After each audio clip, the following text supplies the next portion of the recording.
Hello everyone and welcome back to another session by Enlightening India. Today we'll be reading the 11th chapter of the book 5 Go to Smuggler's Talk by Enid Blyton. Before we get into it, as usual, let's see what happened in the last one. Last few maybe. So there was a stranger in the house, in Suti's house, who was blinking a light from the tower. The boys had went on to discover who it was. They could not find who this person was. They saw that there is a person. They followed him into Block's room through the dark house, scary stuff. And but then he suddenly disappeared. And it wasn't Block because Block was sleeping on the bed. That's what the children think. And now we don't know who that person was. The very next day during breakfast, they tell this to the girls. So they are to George and Anne. All of them are very excited, and they maybe discuss on how they're going to solve the mystery and those things. Then, as usual, they take Timmy for a walk. They take him through Maribel's room. They have a walk. They come back, and then when it's time to put Timmy back into Suti's cupboard, so that the children will then go for dinner, right? And when there's no one to look out for Timmy, they keep him in Suti's cupboard, and he can go to the main passage that the cupboard connects to also. So that is also there. So when they do that, and when they go to have dinner in the schoolroom, so that's the room where they have dinner. Suddenly, Timmy starts barking in the passage. Now he's somewhere around the house, and the passage is behind the house, right? So everybody in the house can hear a muffled voice of the dog barking, not the sharpest bark, but sort of they can hear and the bark, and it's easy to make out that it's a dog. So when Block was in the so Mr. Lenore also comes into the dining room where the children are having dinner, and he also hears the bark. Now that's when the chapter ended. That's when chapter 10 ended. We don't know how Mr. Lenore reacted. We don't know how the children responded back to him. Let's read on. Chapter 11. George is worried. Mr. Lenore cocked his head on one side, almost like a startled dog, when he heard the muffled barking. He looked at the children, but they made no sign of having heard anything. Mr. Lenore listened a little while, saying nothing. Then he turned to a drawing book belonging to Julian and began to look at the sketches there. So the dog barked once. Maybe Mr. Lenore thought that it must have been some noise. Just to confirm whether it was actually a dog, while the children were having dinner, he went around in the room and was looking at a book that was kept in the room. The children felt somehow that he was doing it for the sake of staying in the schoolroom a little longer. Obviously, right? Yes. Into Julian's mind came the quick suspicion that somehow Mr. Lenore must have been told of Timmy's barking and come to investigate it for himself. It was the first time he had ever come to the schoolroom. Schoolroom is not a school, kids. It's just the room where these guys have dinner, lunch, and all their meals. Timmy barked again, a little more distantly. Mr. Lenore's nose grew white at the tip, so he was getting angry. Sooty and Maribel knew the danger sign and glanced at one another. That white tipped nose usually meant a storm of temper. Do you hear that noise? Said Mr. Lenore, snapping out the words. What noise, sir? Asked Julian politely. So now the kids are reacting as if they are not hearing a noise, and Mr. Lenore is maybe talking of some noise that no one can hear. So the children are playing it smart. Timmy barked again. Don't be foolish. There's the noise again, said Mr. Lenore. At that moment, a gull. Gull is basically a bird that is found where the sea is, right? In the sea area. At that moment, a gull called outside the window, circling in the sea breeze. Oh, that girl, gull. Yes, sir. We often hear the gulls, said Dick brightly.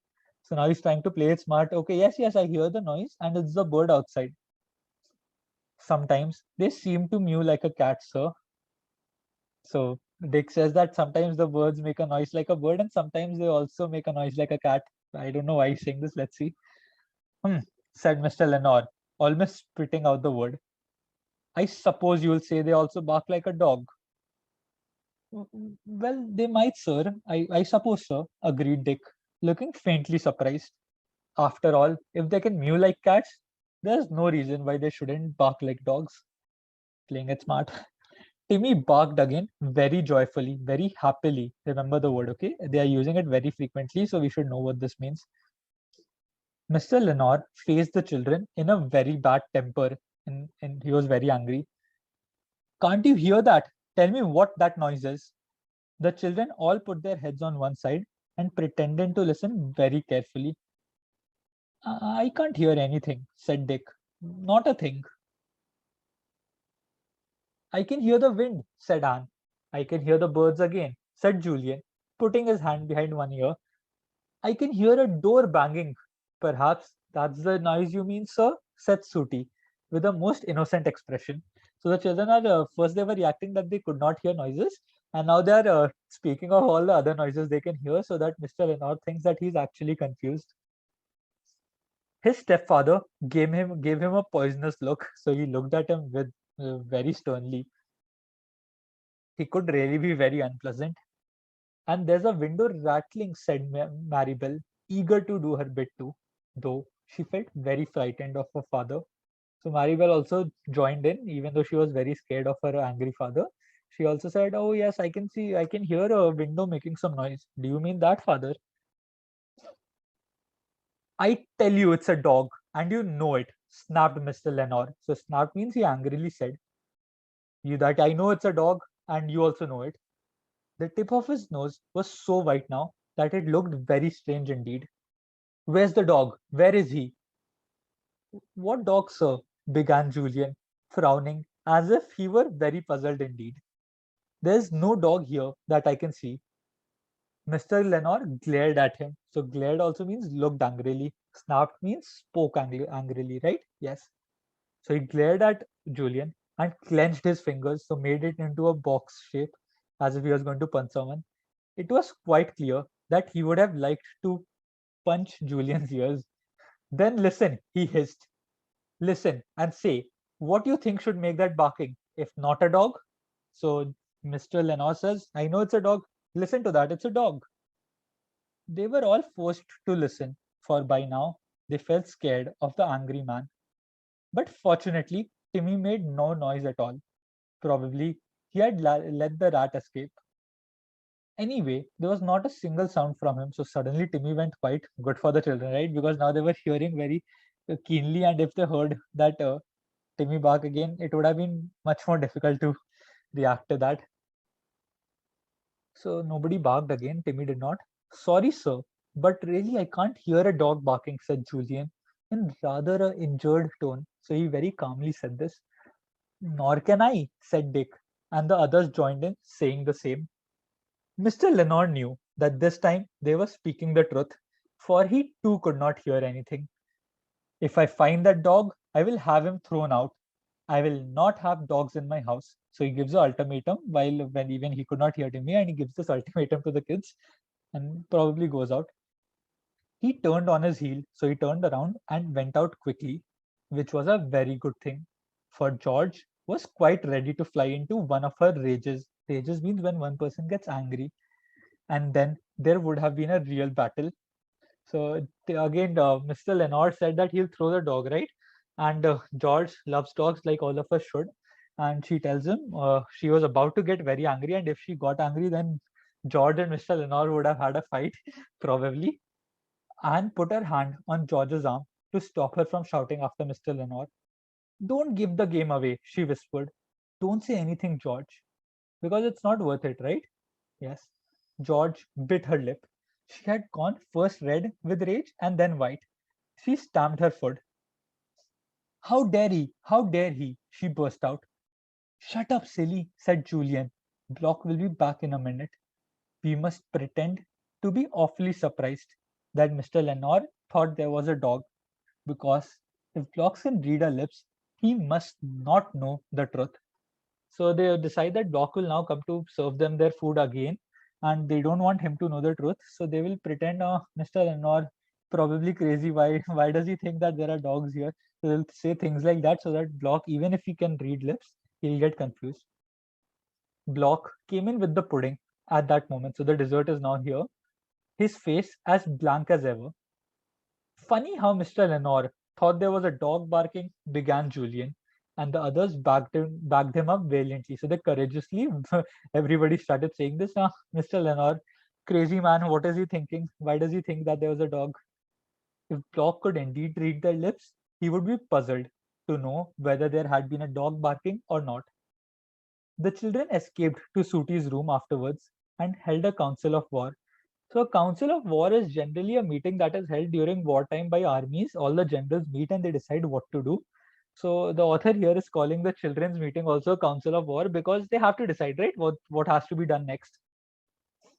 What are we to do about Timmy? Said George. Does your father know the secret way behind the walls of Smuggler's Top, Sooty? Because if he does, then he could possibly go in the passage, right? Could he possibly get in and find Timmy? Timmy might fly at him, So Timmy might attack him. What will happen?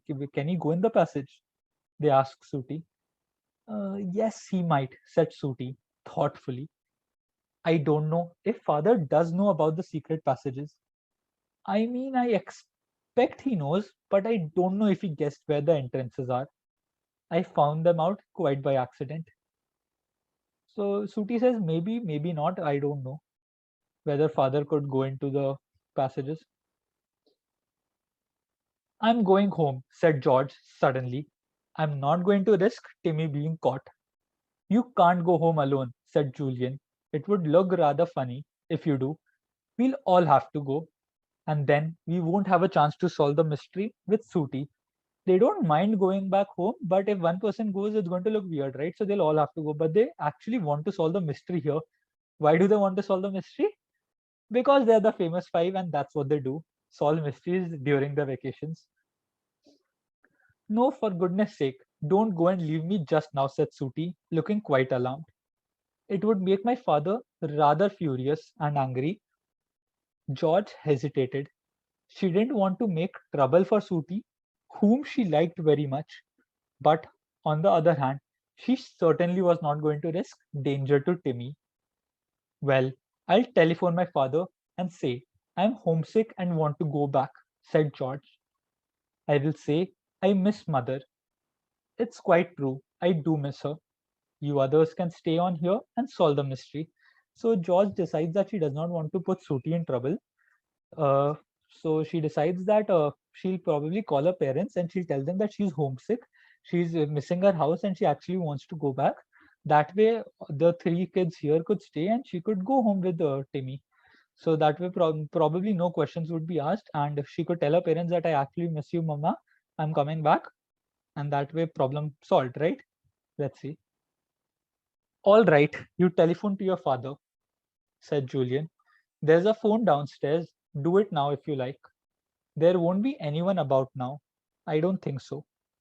George slipped down the passage, out of the door there, and down the stairs to where the telephone was enclosed in a dark little cupboard. So the telephone, they had a telephone Sooty's place, and it was kept in a cupboard. I know a phone being kept in a cupboard, right? But that is how it was in the old times.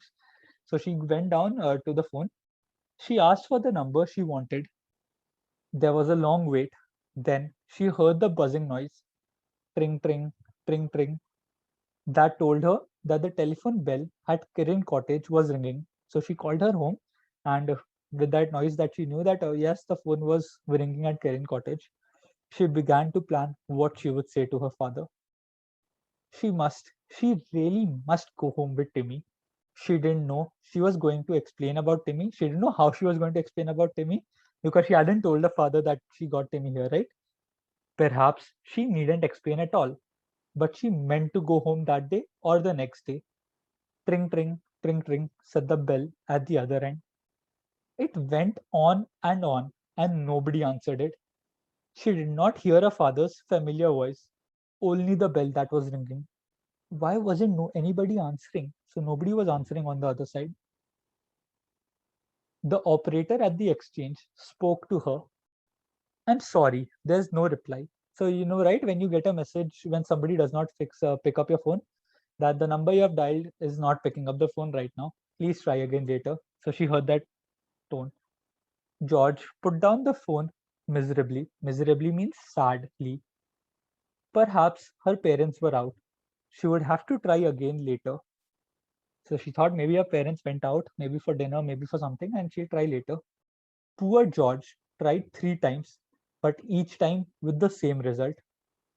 As she was coming out of the telephone cupboard for the third time, Mrs. Lenore saw her.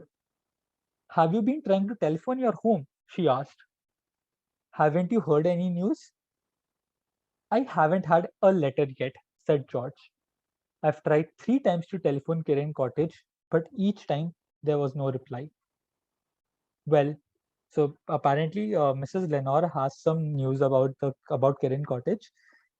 Well, we heard this morning that it's impossible to live in Kirin Cottage while the men are hammering and knocking everywhere.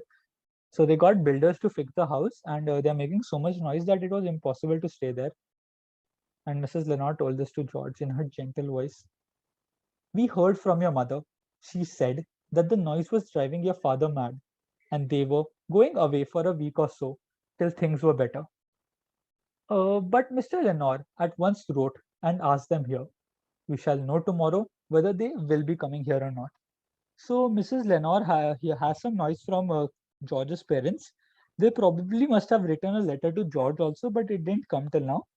Because in the older times, it was generally letters. It wasn't mails or WhatsApp. So she also tells her the noise that they have gone away because it's impossible to live in the house. And Mr. Lenore has asked your parents also to come here since they have some smuggler stop is a very big house, and Mr. Lenore is Uncle Quentin's friend. So he has asked them also, why don't you guys also come here? There's enough room. There are enough rooms for all of you here. He'll also stay here. And the George's parents haven't replied yet whether they will indeed be coming. They will. Mrs. Lenore tells her that we'll get to know this tomorrow on whether they're actually coming or not. Oh, said George, surprised at all this news, and wondered why her mother had not written to tell her too. Your mother said that she has written to you, said Mrs. Lenore. Maybe the letter will come by the next post. The posts here are often most peculiar. So peculiar means strange. It will be a pleasure to have your parents if they can come here. Mr. Lenore particularly wants to meet your clever father. He thinks he's quite a genius. George said no more, but went back to the others, her face serious.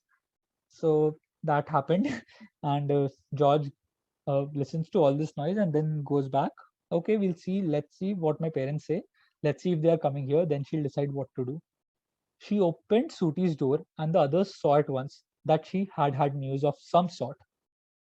I can't go home with Timothy, said Georgina. Mother and father can't stand the noise that the workmen make, and they have both gone away. Bad luck, said Sooty. All the same, I'm glad you'll have to stay here, George. I should hate to lose you or Timmy. Your mother has written to ask my mother and father to come and stay here too, said George. So George goes back to Sooty's room where the others are, and she tells them all the news that she heard. What shall I do about Timmy? I don't know. And they're sure to ask questions about him too. I can't tell a downright lie and say that I left him with Alf, the fisher boy, or anything like that. So now, when her parents would come here, she would obviously, Timmy would be here, and they would, if they hear Timmy, she can't keep lying to her parents also because they would know at once that she was lying. So she can't say things like that she left him with the fisher boy near Kirin Cottage, who is her friend. She can't say things like that. So she's very confused what she'll do. That day at dinner, Mrs. Lenore asked the kids down to play a board game. She tells the kids that Mr. Lenore has gone out tonight on important business. Sounds secrety, right? Because just yesterday night the smuggling lights were going on, and now Mr. Lenore has gone out on important business. Let's see. Julian wondered if Mr. Lenore had gone to the mainland on smuggling business. Somehow, the smuggled goods must be taken across to the mainland, and if all that signaling business the other night had to do with Mr. Lenore's smuggling, then maybe he had gone down to dispose of the goods. So Julian, just like us, is making the assumption right now that maybe Mr. Lenore has gone to take care of the smuggling goods because of the smuggling happening yesterday. This is all speculations. This is all what the children think, right? Okay. The telephone bell rang shrilly. Mrs. Lenore got up. I expect that is your mother or father on the phone, she said to George. Maybe I shall have news for you. Perhaps your parent will be arriving here tomorrow. She went out into the hall. The children waited anxiously. Would George's parents come or not? End of chapter 11. So now, while the Mrs. Lenore had called all the kids to play a board game after dinner, and she had told them that Mr. Lenore has gone out for business, and Julian also got wondered just like us on where has he gone? Has he gone to take care of the smuggled goods? While all this was going on, the telephone bell rang, and Mrs. Lenore just got up and went to see who it was on the phone. So maybe it could be George's parents. We don't know who it is on the phone, and the children were waiting anxiously for who was on the phone and what message did they have. So we don't know right now whether the phone was from George's parents and what's happening. We'll probably get to know this in the coming chapters. Let's see what happens. Thank you for joining us for this session. Looking forward to meet all of you in the next one. Thank you.